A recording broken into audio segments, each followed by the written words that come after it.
Love at first সাইটের কথা শুনেছেন নিশ্চয়ই। প্রথম দেখাতেই প্রেমে পড়া যাকে বলে, কিন্তু তারা কেউই তাতে বিশ্বাসী নয়, কারণ তারা পরস্পরের ব্যক্তিত্বের প্রেমে পড়েছে। হ্যাঁ, তাতে সময় একটু লাগে, তবে তাতে সম্পর্কের গাঢ়ত্ব, সম্পর্কের স্থায়িত্ব ও সময়ের সাথে পরস্পরের প্রতি দায়িত্ব অনেক গুণে বৃদ্ধি পেয়েছে। তাকে খুব কাছে যেই পাই আমি অমনি বাবা দু চোখে হারাই। তাকে দাও খুঁজে দাও বন্ধু আমার গান। তাকে খুব কাছে যেই পাই আমি অমনি বাবা দু চোখে হারাই। তাকে দাও খুঁজে দাও বন্ধু আমার গান। এক গুরুগম্ভীর মনোযোগী নির্মাণ প্রকৌশলীর সাথে এক নৃত্যকুশলী, বান্ধবপূর্ণা, আবৃত্তিপ্রিয়া, পরিবারের আদুরে কনিষ্ঠা কন্যার প্রেমের পূর্ণতার গল্প। গরমের এক বিষণ্ণ বিকেলে নৃত্যশয্যায় মেয়েটিকে প্রথমবার দেখেছিল সে। পূর্ব পরিচিতি না থাকায় প্রথম বার্তালাপ বেশিক্ষণ স্থায়ী হয়নি।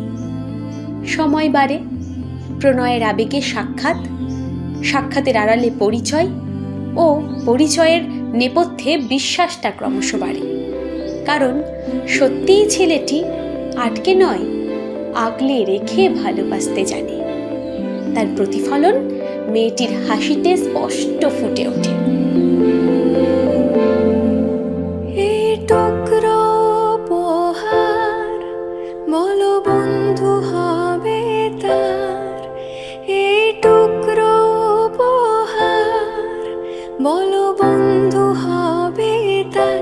সেরূপ কথা তাকে গল্প বলে ঘুম পাড়াবে গান।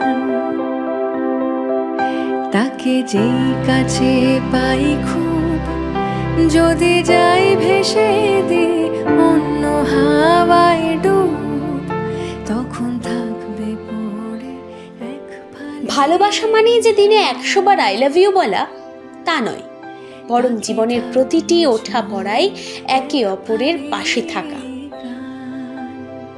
একে অপরের ভালো লাগা পছন্দগুলো যেন মিলে মিশে একাকার হয়ে যায়।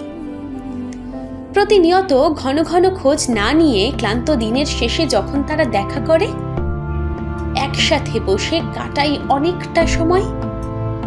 গরম চায়ের কাপে ফু দিতে দিতে একসাথে স্বপ্ন পূরণের পরিকল্পনা চলে। লোকচক্ষুর আড়াল হলে আঙুলে আঙুল রাখতেও ভুল করে না তারা। এভাবে দেখতে দেখতে বছর ঘোরে। বসন্তের আগমনে দূরত্ব কমে গিয়ে গুরুত্ব বাড়ে। কথাতেই আছে শুভস্য শীঘ্রম। তাই শুভ কাজে দেরি না করে প্রজাপতির আশীর্বাদ ও গুরুজনদের অনুমতি নিয়ে আগামী 13ই ফাল্গুন তাদের শুভ পরিণয় সুসম্পন্ন হতে চলেছে।